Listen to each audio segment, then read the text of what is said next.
All right, guys, we're just doing this 1J cylinder head for a shop up in Queensland, I think they are. And I just wanted to talk about the aftermarket manifolds and just some little tips from what burrs to use to also pinning the manifold before you start. And I'll show you why. So we've got the cylinder head here. I think this is a Hypertune. They're generally very flop, as you can see. Bolt holes on these things are very, very loose, so we're actually going to pin the plate, just put a couple of roll pins and pin it to the head, so that way when I match port this to the cylinder head, every time it comes off and on, it's going to actually align now, because as you can see, that's a massive step, and then step gone. Now we've got a step on the roof, so there's quite a bit, around about 60 thousandths in the bolts loose. The plasma mans are a lot better. For some reason Hypertune just does them really, really loose. I like them nice and tight. I'd rather, you know, have to run a little drill through or file them and get them perfect than have them this loose. So we're going to address that first, and then we're going to talk about cutters and what burrs to use. So what's happened here is the gentleman's used a very coarse burr, something like that, as you can see.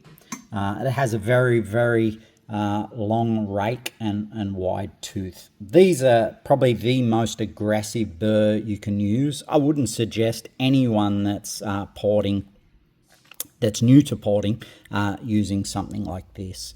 I would go to something less aggressive. So as you can see, something like this. As you can see, they've tilted the lines down, so these don't grab as hard, and also the distance between the actual flutes is a lot closer. So side by side, you can see even the angle isn't aggressive. So this one's going to hit the alloy much harder and want to jump, and that's what's actually happened here. I think that's why he gave up and sent it to us. But as you can see, the chatter marks in there, so it's done a little buzz around the port, which is quite common with this type of burr. You really got to have a few years under your belt if you want to use these. The only good thing about them is they rip out metal really, really quickly. So if you can get a handle on them, they're great for taking out big chunks. But if you want to start porting, go with something more like this, or you know, something a little more gentler that has a closer. This is a little bit more aggressive than the other bit, because as you can see, the lines are almost, you know, straight to the burr, so that as you lay them over, they get less aggressive, but the flute spacing is much tighter, so they're a lot easier on the on the job. This is just a cheap one, as you can see, same thing, really, really aggressive. So this will rip alloy out. Like, you can do 3mm cuts with these types of things, especially if you've got the horsepower. And we run like a Sooner cable drive machine.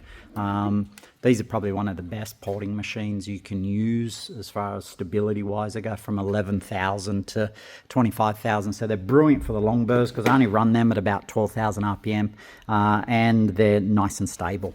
So we're going to pin this, and then we're going to come back and start match porting this. And all these types of burrs, if you're going to do anything, get a good quality burr. I use these Killer Carbides in the US, but another option is Dave from Head Games. He also has his own brand of burr as well, and they're similar profile to these types. So they're very gentle on the hands, and they'll do a reasonable job.